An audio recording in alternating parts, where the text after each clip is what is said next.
obra que Dios les había confiado. Sabes, el mayordomo no posee lo que administra.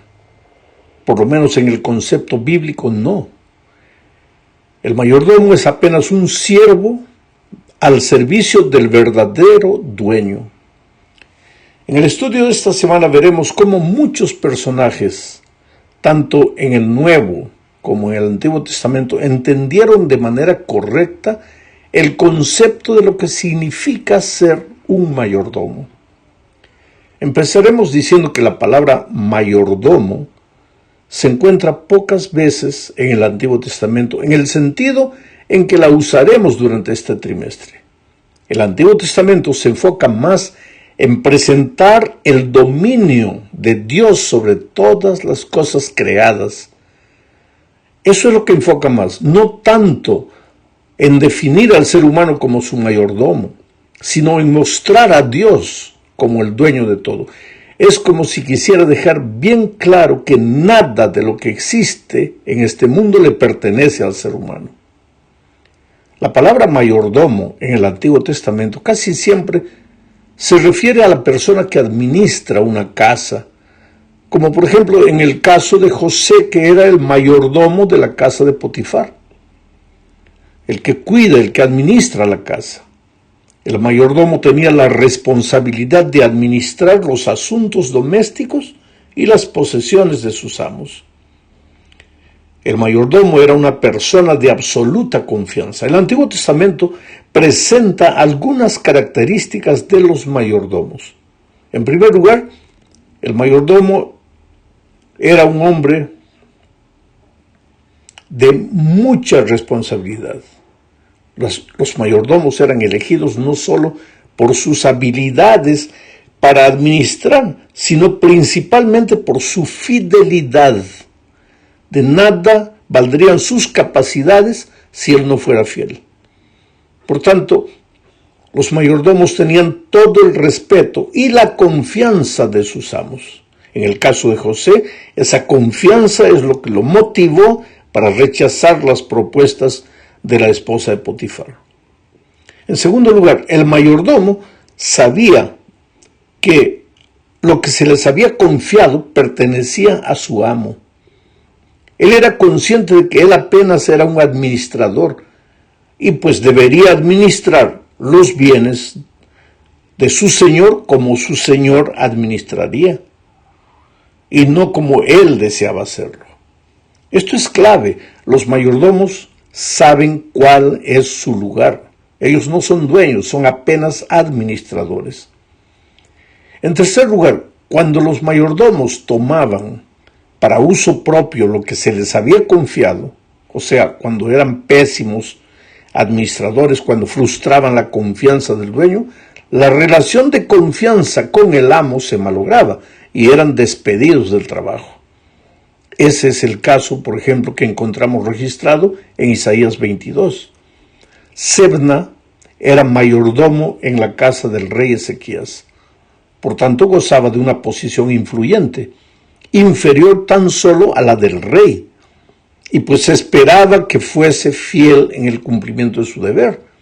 Sin embargo, aunque debería haber dado prioridad a los asuntos de la nación y de la casa del rey, Sebna buscó la gloria para sí mismo. Usó los bienes del rey para provecho propio. Se estaba haciendo labrar en lo alto de un peñasco una tumba lujosa, comparable a la tumba del rey. Dios desde el cielo lo observó e inspiró a Isaías para darle a Sebna esta advertencia. Está registrada en Isaías 22, 17 al 19. Dice: mira que el Señor va a llevarte en duro cautiverio y te cubrirá el rostro, te hará rodar con fuerza como una rueda por el llano y así morirás. En eso acabarán tus espléndidos carros. Tú, que eres la vergüenza de la casa de tu amo, yo te arrojaré de tu puesto, te destituiré. Interesante, creo, que aquí vemos que por ser tan egoísta en el uso, en la administración de los bienes del rey, Sebna no tendría ni siquiera una tumba corriente en Jerusalén, sino que sería arrojado como se lanza una piedra para que muriera en la tierra lejana. Estas palabras encierran una advertencia para todos los seres humanos, que somos mayordomos de Dios, a quienes Él nos ha confiado los bienes divinos. Vamos a la segunda parte. Aquí veremos el concepto de mayordomía en el Nuevo Testamento. Las dos palabras básicas para mayordomo en el Nuevo Testamento son epitropos, que aparece 3 veces, y oikonomos, que se presenta unas 10 veces. Ambas palabras describen trabajos que involucran responsabilidades administrativas que el propietario le confía al mayordomo. Tanto en el Nuevo Testamento como en el Antiguo Testamento, los mayordomos se definen por lo que hacen. ¿Qué es lo que hacen? Administran. No son dueños de lo que tienen bajo su control. Ellos son apenas administradores, guardianes, mayordomos. Son cuidadores que administran o deben administrar con sabiduría lo que es ajeno, lo que le pertenece al dueño. Por eso el Nuevo Testamento describe específicamente al mayordomo como aquel que va a rendir cuentas de su administración. Lucas 16, 1 y 2, ahí Jesús mismo dice, el texto dice así: Jesús también les dijo a sus discípulos: había un hombre rico que tenía un mayordomo, el cual fue acusado de malgastar los bienes de su amo. Ese hombre llamó al mayordomo y le dijo: ¿qué es esto que me dicen de ti? Ríndeme cuentas de tu mayordomía, porque no puedes seguir siendo mi mayordomo. Ese concepto de rendición de cuentas lo encontramos no solo en esta parábola del mayordomo infiel, sino también en la parábola de los talentos, donde cada hombre al que le fue confiado los talentos debe rendir cuentas de lo que hizo con ellos. Este pensamiento de que el mayordomo no es alguien que solamente cuida, sino que es alguien que va a rendir cuentas, está presente en el Nuevo Testamento. Debemos decir algo más. El concepto de mayordomo en ambos testamentos es muy parecido, pero en el Nuevo Testamento se expande el concepto más allá de la simple administración doméstica y de la rendición de cuentas de una casa. En la parábola del mayordomo infiel, registrada en Lucas 16, por ejemplo, Jesús amplía la definición del mayordomo. La lección va más allá de la pésima administración de un mayordomo infiel, sino que la parábola entra en una aplicación espiritual que hace el propio Señor Jesucristo. Jesús utiliza el término mayordomo en forma metafórica. Dice que el mayordomo sabio está listo para el regreso del Hijo del Hombre y describe al mayordomo infiel como alguien que ha dejado de preocuparse porque el amo demoró en regresar. Quiere decir, el mayordomo infiel se ha convertido en un tirano, se ha vuelto abusivo con los que le rodean. Ya no es un modelo de buenas obras, ni un administrador de la gracia. De acuerdo con este pensamiento, un mayordomo sabio se preparará para, después del regreso de Jesús, más allá del aquí y del ahora. Veamos, para completar este concepto, lo que dice primera a los Corintios capítulo 4, versículos 1 y 2. Dice: todos deben considerarnos servidores de Cristo y administradores de los misterios de Dios.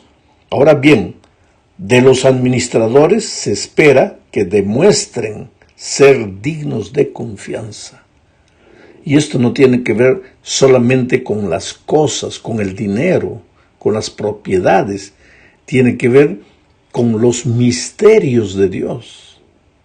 O sea, el concepto bíblico de administración va más allá de las simples cosas materiales. Ahora veamos lo que dice primera de Pedro capítulo 4 versículos 10.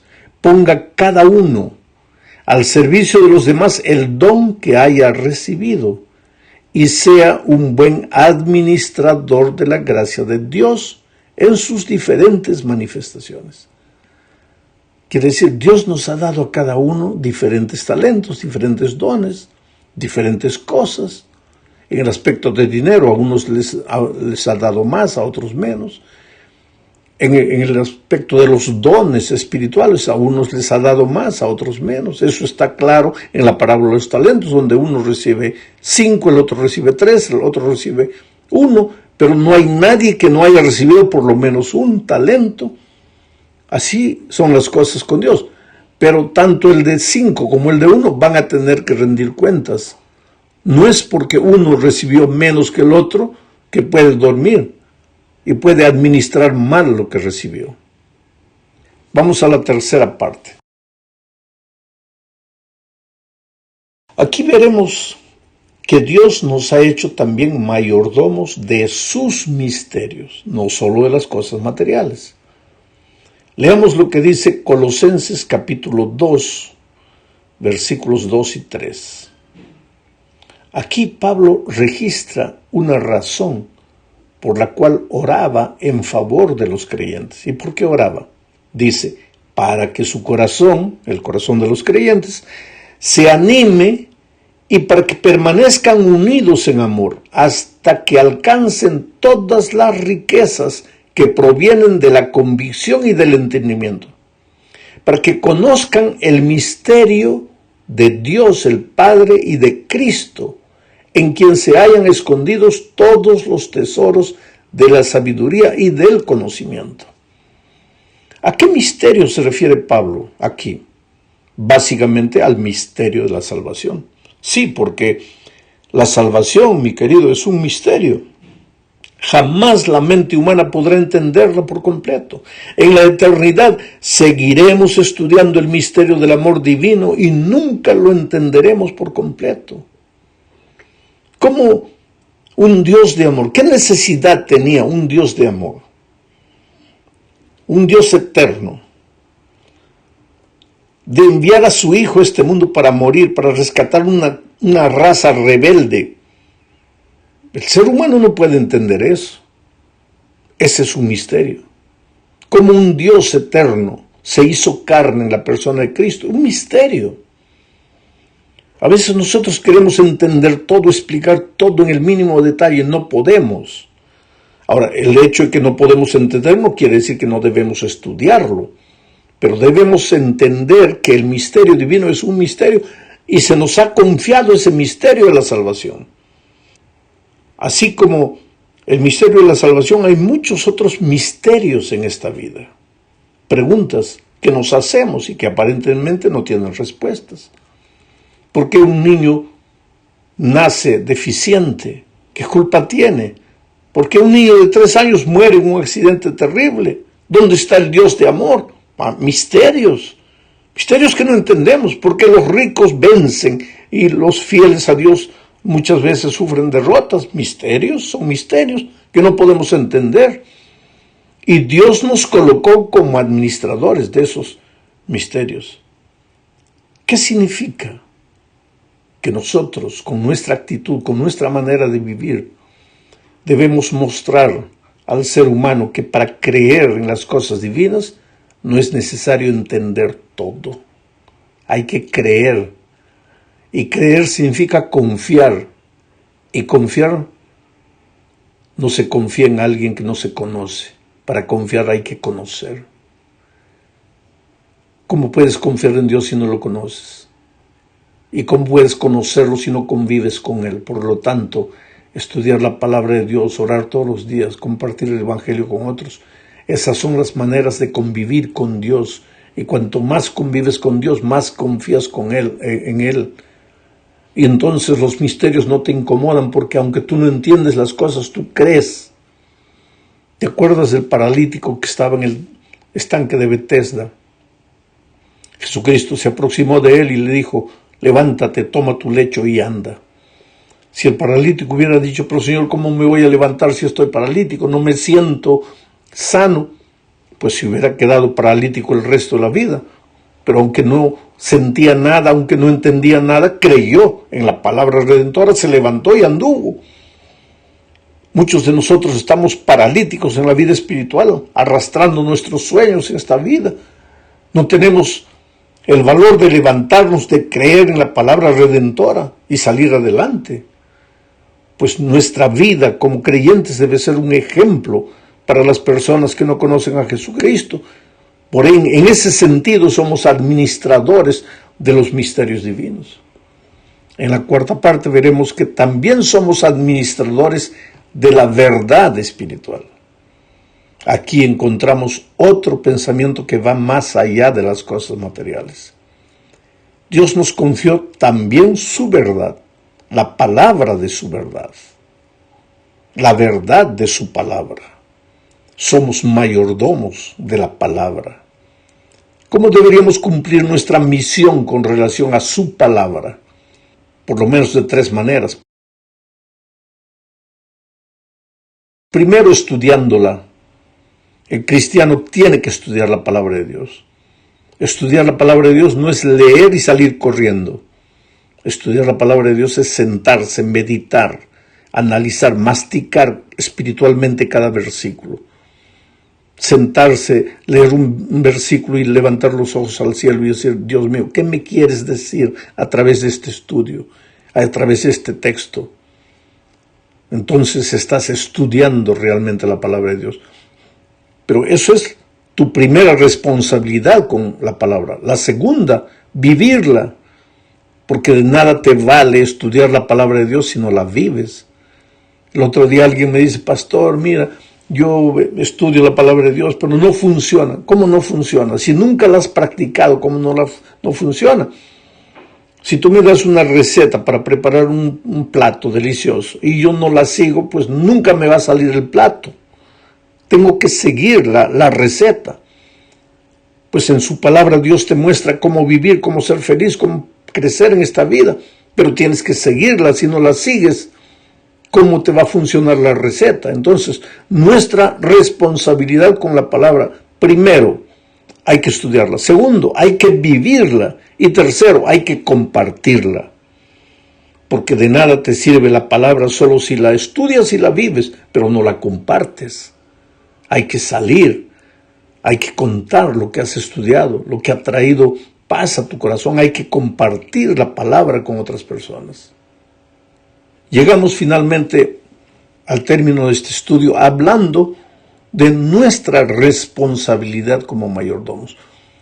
Los mayordomos sabios son personas responsables. Eso significa que el mayordomo fiel, sabio, acepta la responsabilidad personal y por causa de esa responsabilidad, primero, piensa antes de decidir y segundo, piensa antes de hacer cualquier cosa. Tiene en cuenta que debe hacer las cosas no como a él le gustaría, sino como al dueño le gustaría. ¿Y dónde encuentras tú descrita la manera de hacer las cosas que le gustaría al dueño de todo, o sea Dios? En su palabra. Por lo tanto, en la medida que estudias su palabra, pues vas a saber cómo Dios quiere que administres las cosas. No solo las cosas, sino también el misterio del Evangelio y el misterio de su palabra y todo. Pero hay que estudiar la palabra para saber cómo el dueño de todo piensa, y entonces tú como mayordomo vas a administrar de esa manera. La sierva de Dios en el libro Testimonios para la Iglesia, volumen 7, página 168, dice: Dios desea colocar al hombre en una relación directa con Él. Esto es maravilloso. Dios desea colocar al hombre en una relación directa con Él. Él, Dios, conoce el principio de la responsabilidad personal en todos sus tratos con los seres humanos. Responsabilidad personal. No te escondas en los otros, es tu responsabilidad personal. Dios intenta promover un sentido de dependencia personal y mostrar la necesidad de una dirección personal. Sus dones son confiados a los hombres en forma individual. Cada persona ha sido hecha un mayordomo de responsabilidades sagradas. Cada una debe cumplir su tarea de acuerdo con las indicaciones del dador. Y cada una debe rendir cuentas a Dios del desempeño de su mayordomía. Mira cuántas veces se enfatiza la palabra personal, personal, personal, individual. El problema es que nosotros a veces nos escondemos en medio del grupo. La iglesia está haciendo, la iglesia no está haciendo. Yo con todo respeto, con toda cortesía, pero para enfatizar el pensamiento te diría, tú no te preocupes tanto por la iglesia, preocúpate por ti, al final de cuentas